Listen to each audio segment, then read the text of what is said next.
नमस्कार, हमारे YouTube channel में आपका स्वागत है। आज हम पावर ट्रांसमिटेड बाय बेल्ट पढ़ेंगे। यानी मेरे प्रीवियस लेक्चर्स में हमने ये देखा था कि एक शाफ्ट से दूसरी शाफ्ट तक पावर किन किन तरीकों से, किन किन मेथड से ट्रांसमिट की जा सकती है, और जिनमें मुख्य तौर पर हम अभी तक जो लगातार पढ़ते जा रहे हैं, जिसमें कैलकुलेशन पार्ट में हमने पढ़ा है, वो पढ़ा है बेल्ट ड्राइव का, जिसमें हमने टेंशन रेशो भी कैलकुलेट किया था। आज हम पढ़ेंगे कि यदि एक पुली से दूसरी पुली पर पावर जाती है तो वो कितनी पावर ट्रांसमिट होती है, अमाउंट ऑफ पावर। ठीक है, बहुत सिंपल है इसकी कैलकुलेशन। जैसे आपने पावर होती क्या है, तो पावर से पहले हम पढ़ेंगे वर्क क्या होता है, यानी कार्य। कोई भी मशीन वर्क करती है तो उस वर्क को हम कैसे परिभाषित करते हैं या कैसे डिफाइन करते हैं। तो देखिए, वर्क करता कौन है। वर्क बेसिकली अगर सरल रेखीय गति है, कोई वस्तु एक सरल रेखा में चल रही है, जैसे हम किसी ड्रम को या किसी बॉक्स को स्लाइड कर रहे हैं या धक्का दे रहे हैं, तो फोर्स लगता है, और जब फोर्स लगता है तो बल जो है वो वस्तु को विस्थापित करता है। उदाहरण के लिए यहां एक वस्तु है, ठीक है, इस पर यदि मैं F बल लगाता हूं और वो इस दिशा में चलता है, और मान लेते हैं कि वो d डिस्टेंस चलता है। देखिए, अभी मैं डिस्टेंस बोल रहा हूं और डिस्प्लेसमेंट, दो चीजें बोल रहा हूं। यदि सरल रेखीय गति है, लीनियर मोशन है, एक सरल रेखा में, एक स्ट्रेट लाइन में चीज चल रही है, तो डिस्टेंस और डिस्प्लेसमेंट एक ही चीज होती है। अगर किसी कर्व पर चल रही है, वक्र पर चल रही है, किसी आड़े टेढ़े पाथ पर चल रही है, तो डिस्टेंस और डिस्प्लेसमेंट अलग अलग चीजें होती है, जो हम यहां पर डिस्कस नहीं करेंगे। ये सभी चीजें आप मैकेनिक्स में पढ़ते हैं। यहां पर हम केवल सरल रेखीय गति के बारे में ही पढ़ रहे हैं। तो बल F ने वस्तु को d डिस्टेंस चलाया, तो ये पूछा जाएगा कि बल F ने कितना कार्य किया, work done by force F। तो ये होता है, वैसे तो ये वेक्टर क्वांटिटी, वेक्टर मल्टीप्लिकेशन से आता है, यानी दो वेक्टर्स हैं, फोर्स और डिस्प्लेसमेंट, इनका डॉट प्रोडक्ट होता है, अदिश गुणनफल कहलाता है बल। यानी बल कार्य कैसी राशि हो गई, अदिश राशि, यानी स्केलर क्वांटिटी। तो बेसिकली वर्क तो होता है, work is equal to vector F dot D। लेकिन चूंकि बल और विस्थापन एक ही दिशा में है, और हम जानते हैं कि F डॉट D का मतलब क्या है, F डॉट D का मतलब होता है F D cos theta. D और F के बीच का कोण, F भी इधर है और D भी इधर है, तो इनके बीच का एंगल कितना हो गया, 0। तो cos 0 इज 1, तो cos 0 1 है। इसलिए सरल रेखीय गति में यदि बल और विस्थापन एक ही दिशा में है तो किया गया कार्य इससे दर्शाया जाता है, कार्य बराबर बल गुणा विस्थापन, या सरल रेखा में बल की दिशा में ही तय की गई दूरी। एमकेस या एसआई यूनिट में हम बल को लिखते हैं न्यूटन के द्वारा, और दूरी या डिस्प्लेसमेंट को लिखते हैं मीटर के द्वारा। तो ये क्या हो गया, न्यूटन मीटर, जिसे हम लिखते हैं जूल। इसका मतलब किया गया कार्य, बल के द्वारा किया गया कार्य कितना हो गया, F डॉट D या F गुणा D न्यूटन मीटर, और इसको हम बोलेंगे जूल। अब आता है शक्ति। शक्ति क्या होती है, कार्य करने की दर या रेट ऑफ डूइंग वर्क। ठीक है, आप ये सभी चीजें फिजिक्स में पढ़ चुके हैं। जब हमें दर निकालनी होती है, किसी भी चीज की दर निकालनी होती है, तो उसमें लिए गए समय से भाग देते हैं। मान लेते हैं, जैसा भी मैंने उदाहरण दिया था, F बल लगा और वो लगातार एक सा ही लगा और D दूरी चला, मान लेते हैं इसमें T समय लगा। कितना समय लगा, T सेकंड।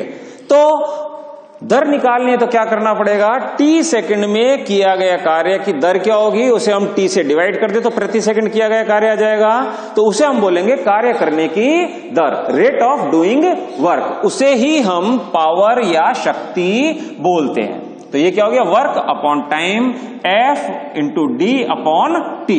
यहां पर यदि मैं इसको एक साथ देखूं तो ये क्या हो गया, दूरी बटे समय या विस्थापन बटे समय।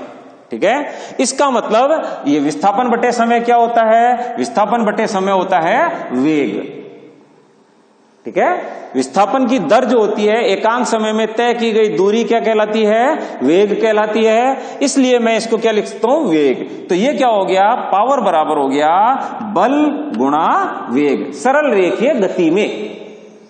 अभी मैं केवल सरल रेखीय गति की ही बात कर रहा हूं। अब बेल्ट ड्राइव में पावर ट्रांसमिटेड यदि कैलकुलेट करनी है तो ये मैंने यहां पर ड्राइवर पुली का चित्र बनाया हुआ है। तो ये कितनी पावर ट्रांसमिट कर रही है, हम इसे कैसे कैलकुलेट करते हैं। तो देखिए, पिछले लेक्चर में मैं सब समझा चुका हूं कि ये T1 और T2 अलग अलग क्यों हुए। ये अधिक है यानी टाइट साइड है, ये स्लैक साइड है, ये ड्राइवर पुली है। तो टाइट साइड कौन सी होती है, मैंने आपको पहले बताया था कि जब पुली जिस दिशा में घूम रही है हम उस पर हमारा ध्यान केंद्रित करते हैं। तो देखिए, पहले भी बताया था, ये जो तीर के निशाने केवल टेंशन की दिशा बता रहे हैं, तनाव की दिशा बता रहे हैं, जबकि वास्तविकता में बेल्ट ऐसे चल रही है। तो ये पुली के साथ बेल्ट अंदर जा रही है, यानी यहां से तो बेल्ट अंदर जा रही है और यहां से बेल्ट बाहर आ रही है। तो जिधर से बेल्ट, ड्राइवर पुली की बात कर रहा हूं, ड्राइवर पुली पर जिधर से बेल्ट अंदर आती है वो टाइट साइड होती है, जिधर से बेल्ट फ्री होती है या रिलीज होती है या मुक्त होती है वो स्लैक साइड यानी कम टेंशन होता है। यहां तक क्लियर है। तो यदि मैं इस बेल्ट की बात करता हूं तो देखिए, यदि मैं इस बेल्ट को यूं खींचकर सीधा कर लूं, इन दोनों हिस्सों को यूं सीधा कर लूं, तो ये चित्र कुछ ऐसे बनेगा। मान लेते हैं बेल्ट का टुकड़ा, ये यहां से लेकर यहां तक ए बी बेल्ट का टुकड़ा है। तो ये ए बी, मैंने इसको यूं सीधा किया तो इधर टेंशन कितना, इस साइड वाला टेंशन T1, इधर टेंशन कितना, इस साइड वाला टेंशन T2। टेंशन मतलब फोर्स, बल। तो अब बताइए इस पर शुद्ध परिणामी बल कितना लग रहा है, शुद्ध परिणामी बल लग रहा है इस पर T1 ज्यादा T2 कम। तो शुद्ध परिणामी बल कितना हुआ, T1 माइनस T2। तो इस वस्तु पर यानी बेल्ट के टुकड़े पर लगने वाला बल कितना हुआ, T1 माइनस T2। शक्ति क्या होती है, इनटू वेग। जिस वस्तु पर यह बल लग रहा है उस वस्तु पर इस बल के द्वारा किया गया कार्य कितना होता है, बल गुणा बल की दिशा में वेग। अब आप देखिए कि बेल्ट चल रही है, इसके ऊपर बेल्ट यूं चल रही है, यानी बेल्ट यूं चल रही है, एक बार अपन मान लेते हैं। तो जब ये बेल्ट यूं चल रही है तो बेल्ट के टुकड़े की गति कितनी है, इसकी गति वही है। हम ये कह रहे हैं, मैं बार बार कह रहा हूं आपको, अभी हम कहीं भी स्लिप नहीं मानते हैं, यानी बेल्ट और पुली बिल्कुल एक साथ चलती हैं, जीरो स्लिप। इसका मतलब यहां पर बेल्ट की गति वही होगी जो कि पुली की। आप सर्कुलर मोशन में पढ़ चुके हैं फिजिक्स में और मैकेनिक्स में ये पढ़ चुके हैं कि कोई वस्तु यदि वृत्ताकार गति करती है, वर्तुल गति करती है और उसका कोणीय वेग ओमेगा है और उसकी त्रिज्या r है, तो सरल रेखीय गति कितनी होगी। सरल रेखीय गति अपन यूं समझ सकते हैं कि देखिए, एक वस्तु या यूं कह लीजिए आप इस वृत्त पर एक मोटरसाइकिल चला रहे हैं तो प्रति सेकंड कोण भी बदल रहा है और प्रति सेकंड ये दूरी भी बदल रही है, जबकि चल एक ही चीज रही है, मोटरसाइकिल। तो मोटरसाइकिल की जो गति हो रही है, मोशन हो रहा है, उसको हम दो तरीके से बता सकते हैं। एक तो इस वृत्त पर चलने वाला और एक कोण के हिसाब से। कोण के हिसाब से बताते हैं तो हम कहते हैं कोणीय वेग, और वृत्त पर जो दूरी चल रहा है उसके हिसाब से हम कहते हैं लीनियर, सरल रेखीय या रेखीय गति। ठीक है, तो इन दोनों में आपस में संबंध क्या होता है कि अगर इस पर ये v वेग से चल रहा है, यानी ये v वेग से है, तो हम जानते हैं, ज्यादा डिटेल में यहां डिस्कस नहीं करेंगे, तो v इज इक्वल टू होता है ओमेगा r। अर्थात कोई वस्तु यदि ओमेगा कोणीय वेग से, ओमेगा कोणीय का वेग का मतलब प्रति सेकंड कितना कोण ये घूम रही है, रेडियन में प्रति सेकंड तय किया गया कोण, और v उस एक सेकंड में कितनी ये चाप चला, तो ये होता है v is equal to omega r। Clear है चीज। तो यहां पर चूंकि बेल्ट का जो टुकड़ा है वो वर्तुल गति कर रहा है, सर्कुलर मोशन कर रहा है, इसलिए v क्या होगा, v यहां पर होगा सरल रेखीय वेग, और सरल रेखीय वेग क्या होता है, into v is equal to omega r. यहां मैंने लिख दिया है v is equal to omega r. Omega यहां पर क्या है, ओमेगा यहां पर है इस बेल्ट का कोणीय वेग, या यूं कह लीजिए इस पुली का कोणीय वेग। अब कोणीय वेग कैसे निकालेंगे हम, तो कोणीय वेग जो है, देखिए T1 T2 टेंशन मैंने यहां लिखा है, न्यूटन में है। n जो है इसकी घूर्णन गति को हम आरपीएम में बताते हैं, कोई भी न्यूमेरिकल करेंगे तो वो आरपीएम में होगा, ठीक है।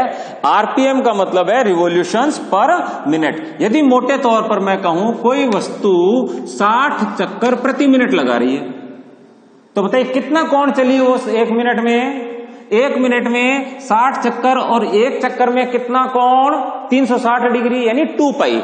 तो कितना चली, 2 पाई इंटू 60, इतना कोण चली, लेकिन एक मिनट में, पर मिनट। इसका मतलब सेकंड का मतलब 60 से भाग दे दें। अब यदि ये n है, n चक्कर प्रति मिनट, तो एक मिनट में कितना कोण घूमेगी, 2 पाई इंटू n, और सेकंड में बदलना है तो 60 से भाग देना पड़ेगा, ठीक है। वही चीज मैंने यहां पर करी है। तो ओमेगा कितना हुआ, 2 पाई n अपॉन 60। n यहां पर इस पुली के चक्रों की संख्या प्रति मिनट है, इंटू r, ठीक है। अब 2 इंटू r यानी त्रिज्या का दुगना, ये और ये यानी व्यास, तो ये क्या हो गया, पुली का व्यास। तो इस तरह से ये वेग किसका आया, अब पुली का कह लीजिए चाहे बेल्ट का। मैं बार बार कह रहा हूं यहां पर कोई स्लिप नहीं है, अर्थात जितने वेग से पुली घूम रही है उतने ही वेग से उसके साथ साथ बेल्ट चल रही है।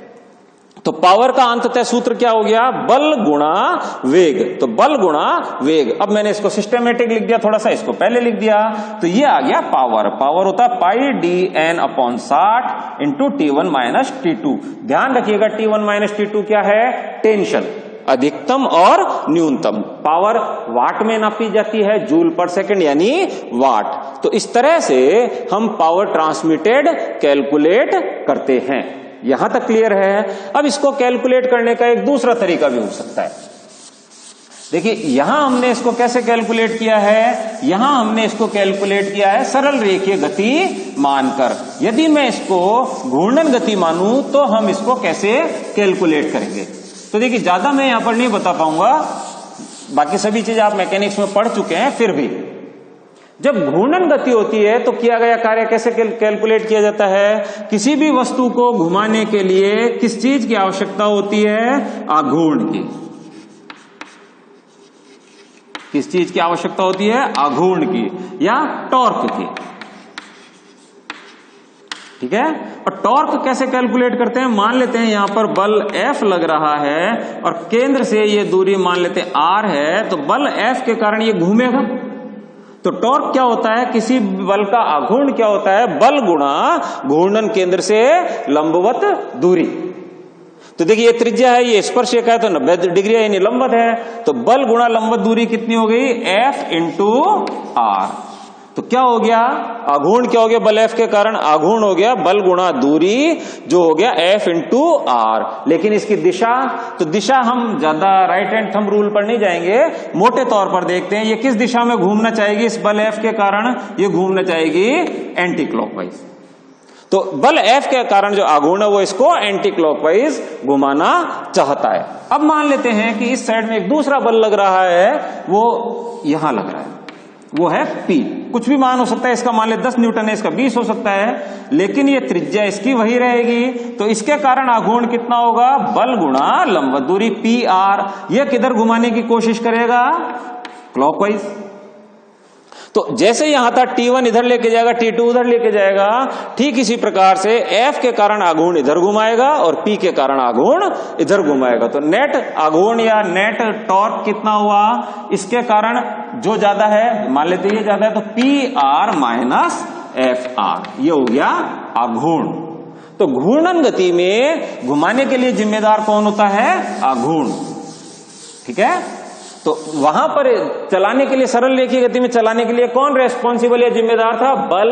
घूर्णन गति में कौन होता है जिम्मेदार, आघूर्ण या टॉर्क। तो वहां पर अपन ने इसमें सरल रेखीय गति में पावर कैसे निकाली थी? बल गुणा सरल रेखीय वेग। ठीक है, तो घूर्णन गति में अपन पावर कैसे निकालते हैं? घूर्णन गति में पावर निकालते हैं टॉर्क, यानी टॉर्क मतलब नेट टॉर्क गुणा एंगुलर वेलोसिटी। एंगुलर वेलोसिटी यानी ओमेगा। ठीक है, अब देखिए तो P बराबर, इसकी यदि बात करता हूं, इधर कितना बल है? T1, और ये त्रिज्या कितनी? R, लंबवत दूरी है, तो बल गुणा लंबवत दूरी यानी T1 R। ये कितना है? T2, इसका आघूर्ण कितना होगा? T2 into R। ज्यादा कौन सा होगा? चूंकि ये ज्यादा है तो ये ज्यादा माना जाएगा, तो T1 minus T2 into R। ये हो गया नेट आघूर्ण या टॉर्क गुणा कोणीय वेग। अब इसका कोणीय वेग अपन कैलकुलेट कर चुके थे अभी पहले, वो कितना था? ओमेगा इज इक्वल टू था पाई 2 पाई n बटे 60। यही था, वो मैं यहां लिख देता हूं ओमेगा की जगह 2 पाई n बटे 60। r कॉमन आ जाएगा, इस 2 से मल्टीप्लाई होगा तो d हो जाएगा, यानी 2r हो जाएगा। तो ये हो गया T1 minus T2 into r common आ गया, बाहर आ गया तो 2r हो गया, और पाई n बटे 60। n यहां पर rpm है, 2r क्या हो जाएगा? d हो जाएगा। तो देखिए सूत्र वही आ गया, पाई dn बटे 60 इंटू T1 माइनस T2। यानी इस प्रकार से भी हम इसको यदि घूर्णन गति माने तो भी पावर कैलकुलेट कर सकते हैं। ठीक है, बहुत इंपॉर्टेंट सूत्र है ये पावर का, जबकि इसमें याद रखने की जरूरत नहीं है, हम इसको कैलकुलेट भी कर सकते हैं मौके पर ही। जब न्यूमेरिकल करते हैं तो हम वहां भी कर सकते हैं। ठीक है, तो पावर क्या होती है? बल गुणा वेग या टॉर्क गुणा एंगुलर वेलोसिटी। अब हम आते हैं दूसरी एक इंपॉर्टेंट टर्म है एंगल ऑफ कांटेक्ट, थीटा। मैं बार बार बता चुका हूं, थीटा को हमेशा रेडियन में ही नापा जाएगा। एंगल ऑफ कांटेक्ट को हम angle of lap, LP lap भी बोलते हैं, हिंदी में इसको आच्छादन कोण बोलते हैं। मैं प्रीवियस लेक्चर्स में सब समझा चुका हूं एंगल ऑफ कांटेक्ट क्या होता है। यहां हम पढ़ेंगे कि इसको कैलकुलेट करने के लिए कौन सा सूत्र काम में लेते हैं और किन परिस्थितियों में कितना एंगल ऑफ कांटेक्ट होगा। देखिए, एंगल ऑफ कांटेक्ट जितना ज्यादा होगा उतनी ही पावर ट्रांसमिटेड ज्यादा होगी, आप यूं मान सकते हैं। ठीक है, तो एंगल ऑफ कांटेक्ट क्या होता है? किसी भी पुली के ऊपर कितने कोण पर, यो मान ले कि यहां से इस बेल्ट, यहां से इस पुली नंबर 1 पर टच होना शुरू हुई और इस पर टच होती हुई इस बिंदु तक, यानी ए से बी तक इस पर टच में है, यानी ये जो कोण है यहां से लेकर और यहां तक, ये पूरा कोण एंगल ऑफ कांटेक्ट है। ठीक है, ठीक ऐसे ही यहां पर ये मान लेते हैं M, ये जो बिंदु है M है, ये जो बिंदु है N है, 2 पर M से लेकर N तक है, तो ये जो एंगल है ये एंगल ऑफ कांटेक्ट है। क्रॉस बेल्ट में भी ऐसे ही होगा। क्रॉस बेल्ट में एंगल ऑफ कांटेक्ट कितना है इस पुली के लिए? यहां से शुरू होते हैं इस बिंदु से, तो यहां से चलता चलता ये यहां तक है। इसमें देखें तो यहां से शुरू होता है, यहां से चलता चलता ये यहां तक है। ठीक है, ये होता है एंगल ऑफ कांटेक्ट। मैं आपको बार बार कह रहा हूं एंगल ऑफ कांटेक्ट ज्यादा से ज्यादा होना चाहिए। और आपको मैंने बताया था जब पुली चलना शुरू होती है तो एक साइड टाइट हो जाती है, एक साइड स्लैक हो जाती है। तो स्लैक साइड यानी ढीली वाली साइड किधर रखें? नीचे रखें या ऊपर रखें? हमेशा कोशिश ऐसी करेंगे कि जो डिजाइन हो वो इस तरह से हो कि स्लैक साइड ऊपर है। देखिए इतनी लटकती नहीं है, फिर भी मैंने इसको बहुत लटका हुआ दिखाया है। क्यों? क्योंकि अगर ये टाइट होती तो एंगल ऑफ कांटेक्ट कुछ होता, अब ये लूज हो गई तो एंगल ऑफ कांटेक्ट कुछ हो गया। तो आप मुझे ये बताइए, टाइट होती तो एंगल ऑफ कांटेक्ट ज्यादा था या लूज हुई तो एंगल ऑफ कांटेक्ट ज्यादा? देखिए टाइट होती तो यहां से लेके यहीं तक होता, लूज हो गई तो यहां से लेके और यहां तक है। यानी अगर स्लैक साइड, जिसको हम बोलते हैं सैगिंग, सैग माने लटकना, जैसे बिजली के तार ढीले होके लटक जाते हैं, सैगिंग साइड हमेशा हम ऊपर रखेंगे ताकि एंगल ऑफ कांटेक्ट ऑटोमेटिकली ज्यादा हो जाए। पहली चीज। तो दूसरी चीज, हर एक कैलकुलेशन में एंगल ऑफ कांटेक्ट हम छोटी वाली पुली का लेंगे। अभी मैं आगे बताऊंगा कि जो क्रॉस बेल्ट होता है इसमें छोटी पुली ले लो चाहे बड़ी पुली ले लो, दोनों पर एंगल ऑफ कांटेक्ट सेम होता है, लेकिन ओपन बेल्ट ड्राइव में छोटी पुली पर एंगल ऑफ कांटेक्ट कम होता है और बड़ी पुली पर एंगल ऑफ कांटेक्ट ज्यादा होता है। इसलिए हम छोटी पुली का ही एंगल ऑफ कांटेक्ट कंसीडर करते हैं न्यूमेरिकल्स में। क्योंकि छोटी पुली पर स्लिप पहले शुरू होती है। बेल्ट अगर स्लिप होगी तो छोटी पुली पर पहले स्लिप होना शुरू होती है। क्लियर है चीज? इसलिए हम छोटी पुली का angle of contact he numerical करते टाइम कंसीडर करते हैं। ये चीज समझ में आ गई। अब एंगल ऑफ कांटेक्ट कैलकुलेट कैसे करते हैं? ये जब मैंने लेंथ ऑफ बेल्ट कैलकुलेट करी थी मेरे प्रीवियस लेक्चर में, उस समय पर ये बीच में आया था, डेरिवेशन कर रहे थे, तो ये एक इक्वेशन बीच में आई थी। यहां इसको हम ज्यादा डिस्कस नहीं करेंगे। मैं उसका वीडियो लिंक मेरे डिस्क्रिप्शन बॉक्स में दे रहा हूं, वहां से आप इसको देख सकते हैं।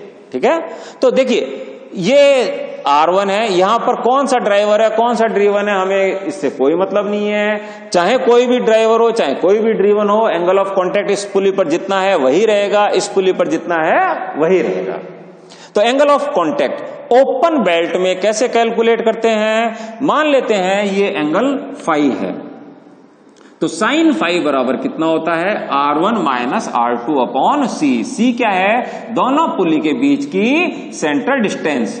तो यहां से हम फाई का मान निकाल सकते हैं। मान लेते हैं यह आता है 1/2। इसको यदि मैं कैलकुलेट करता हूं यह आता है 1/2। इसका मतलब फाई का मान कितना है? 30 डिग्री, क्योंकि साइन 30 कितना होता है? 1/2। हालांकि इतना ज्यादा आएगा नहीं एंगल बहुत कम होता है ये फाई।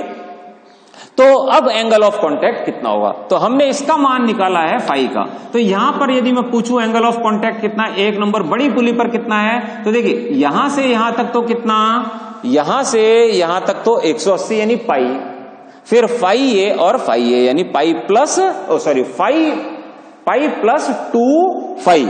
ठीक है, तो बड़ी पुली पर एंगल ऑफ कांटेक्ट कितना होगा? Pi plus 2 phi. और छोटी पुली पर कितना होगा? ये पूरा यहां से यहां तक सीधी वर्टिकल लाइन है, तो ये कितना है? पूरा एंगल कितना है यहां से यहां तक? पाई 180 पाई है, उसमें से ये फाई घटेगा और इधर वाला फाई घटेगा, यानी 2 फाई घटेगा। और जैसा मैंने बताया एंगल ऑफ कांटेक्ट हम छोटी पुली का लेते हैं, तो वास्तव में इस ड्राइव के लिए एंगल ऑफ कांटेक्ट कितना होगा? जो ये वाला है, तो ये कितना होगा? Pi minus 2 phi.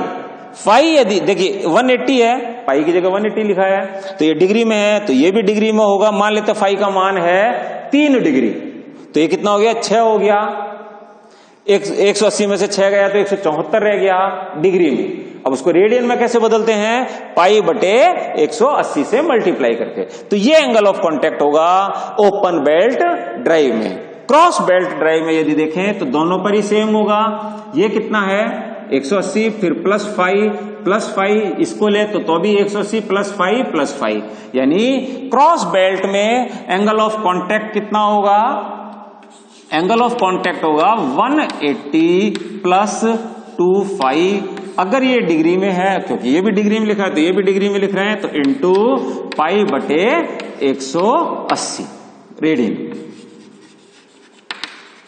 ठीक है, तो इस प्रकार से हम एंगल ऑफ कांटेक्ट कैलकुलेट करते हैं। तो ओपन बेल्ट में तो देखिए फाई साइन फाई का मान क्या आया? R1 माइनस R2 अपॉन सी। लेकिन क्रॉस बेल्ट में साइन फाई बराबर ये नहीं होता है, क्रॉस बेल्ट में होता है साइन फाई बराबर R1 प्लस R2 अपॉन सी। सी दोनों पुली के सेंटर के बीच की डिस्टेंस है, R1 बड़ी पुली यानी ड्राइवर पुली की त्रिज्या, R2 ड्रिवन पुली की त्रिज्या, दोनों को जोड़ते हैं। फर्क केवल इतना ही है कि इसमें प्लस है या माइनस है। यहां पे फर्क क्या है? यहां माइनस है, यहां प्लस है। ठीक है, अब एक सवाल, यदि दोनों पुली बराबर होती तो एंगल ऑफ कांटेक्ट कितना होता? बिल्कुल क्लियर है, एंगल ऑफ कांटेक्ट कितना होगा? 180, क्योंकि ये बिल्कुल सीधा होगा, दोनों व्यास हैं, तो ये पैरेलल होगा ओपन बेल्ट। क्रॉस बेल्ट में से कैलकुलेट किया जाएगा। ठीक है, तो इस प्रकार से हम पावर ट्रांसमिटेड कैलकुलेट करते हैं, जिसका सूत्र क्या है, P बराबर T1 minus T2 into pi DN upon 60। और एंगल ऑफ कॉन्टैक्ट किस तरह से कैलकुलेट किया जाता है ये मैंने आपको बताया। साइन फाई बराबर ओपन बेल्ट में होता है R1 minus R2 upon C, theta बराबर 180 माइनस 2 फाई, इसको रेडियन में बदल लेते हैं। केवल ये ध्यान रखना है, कई बार सवाल में लिखा नहीं जाता, न्यूमेरिकल में लिखा नहीं जाता है, तो हम एंगल ऑफ कॉन्टैक्ट हमेशा छोटी पुली का कंसीडर करते हैं। नेक्स्ट लेक्चर में हम पढ़ेंगे कि सेंट्रीफ्यूगल टेंशन कितना होता है और उसका पावर ट्रांसमिशन पर क्या प्रभाव होता है। Thank you.